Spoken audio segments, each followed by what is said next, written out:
really makes the dollar powerful is that the United States is in the red. It keeps buying stuff from China, from Europe, from Africa, from Asia, a lot more stuff than what it sells. For, normal countries, when you have a big trade deficit, then you're in trouble. Then your currency depreciates. Then you have debt crisis. Then the IMF comes to you. And then very soon after that, you lose your schools, your roads, your hospitals. Your people are thrown out of their homes. How is it that the United States have managed to turn a trade deficit into the greatest instrument of colonial power in the history of humanity? Because that's what it is. Imagine you're a capitalist in Shanghai and you have a factory producing aluminum. And where do you sell this to? The United States. That's whom you send it, whom you send your aluminum to. Why can the United States buyer buy it from you? Because the American has dollars and uses dollars to buy your aluminum. This is the trade deficit. The fact that they can keep buying stuff without selling by printing dollars, which says then the Chinese capitalist, what does the Chinese capitalist do with the dollars that he gets from selling aluminum? He takes it to Wall Street. And there he buys American debt. Therefore, he finances the American government. And he buys real estate. He buys, properties in Miami, in California, in Chicago, in New York. And therefore, you've got this recycling scheme. The reason why the BRICS are not going to be a significant threat to the dollar is because Russian capitalists, Chinese capitalists, Indian capitalists, Indonesian capitalists, United Arab Emirates capitalists, they do not want to see the dollar being displaced by any currency, digital, crypto, or normal. They want the dollar to remain completely and utterly dominant because their loot, their wealth is in dollars and it lives in the United States financial system. Who came up with the acronym BRICS? A guy called O'Neill, Jim O'Neill. What was Jim O'Neill? The chief economist of Goldman Sachs. He came up with the idea of the BRICS.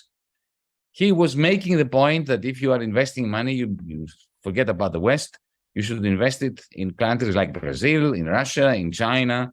And in order to make it snazzy, to give it a marketing edge, I asked him, why did you put South Africa in there, the S of BRICS, once I met Jim O'Neill? Do you know what he said to me? Because one brick didn't sound good, and I wanted an S. So he added South Africa in there. So this is the degree of Anglo-European American dominance. All the developing world is looking at the BRICS as their savior, and the BRICS is an acronym concocted by the chief economist of Goldman Sachs, right? Now, it's not insignificant. It's not insignificant because an increasing amount of international trade is not going to be in dollars. And I think the most interesting event of the last weeks is when we heard that Argentina repaid a few $1 billion that it owed to the International Monetary Fund using Chinese yuan. If you couple that with the news that the new development bank, which is the BRICS Bank, where Dilma is the president, the former Brazilian president, is going to be lending in local currencies.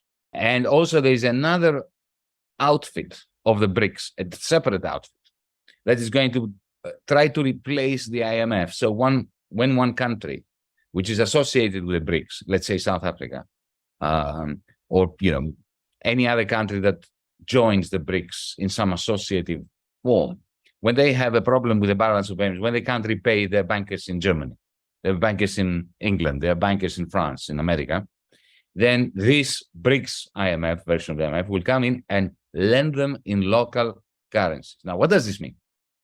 What does it mean to be lent in local currency? Well, when Argentina repaid its IMF installment, it was something like $4 or $5 billion, using one, all right? What that means is this: the Chinese repaid it using their own dollar stock. If this new development bank under Dilma lends to Argentina or to South Africa or to Zambia if they lend money in local currency, in South Africa rand, to the South African government, what does it mean? I mean, the BRICS Bank does not have rand to give. What it has is dollars, okay? Or one. It can give them one, or it can give them dollars. Now, for that loan to South Africa to be useful to South Africa, the South African government that takes on this loan must be able to buy stuff from America, from Europe, from India. They will have to pay in dollars. So essentially, they get dollars from the BRICS Bank, but they have to repay in the future with interest the dollars that it cost initially to give the rand. What does this mean? It means that if the rand devalues 50% in the next 10 years, when the loan has to be repaid, this is a good thing for South Africa because South Africa will have inflation. The same quantity of rand in 10 years' time will be worth half as much. So they effectively will have to be repaid to the BRICS Bank half the money. So it's negative interest rates for the BRICS Bank. Who is going to suffer for this? The Chinese, because they are the only ones amongst the BRICS that have a big wad of dollars.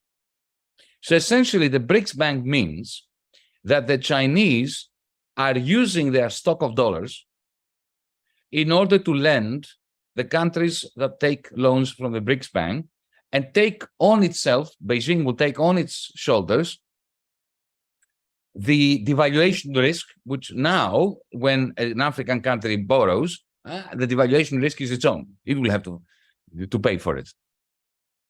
Now, why would the Chinese do that? Well, one reason is because they have too many dollars. In the sense that, because they have a very large current account surplus, they keep, with every lump of aluminum or car or whatever it is or clothes that they sell to the Americans or to the Europeans, they get dollars back, right? What do they do with these dollars? They have to take them to Wall Street. Now, they've seen what happened after the Ukraine war, that the Central Bank of the United States, the Fed, confiscated 350 billion Russian dollars. So they think, they may do this to us. We might as well use our dollars through the BRICS network to gain more influence over South Africa, over Saudi Arabia. So they are socializing amongst the third world, what we used to call the third world, their dollar holdings. So the BRICS is China. Let's not beat about the bush here. The BRICS is China, with India trying to find a kind of middle road, with the United Arab Emirates playing the West against the BRICS in order to gain advantages, like Saudi Arabia wants to negotiate deals.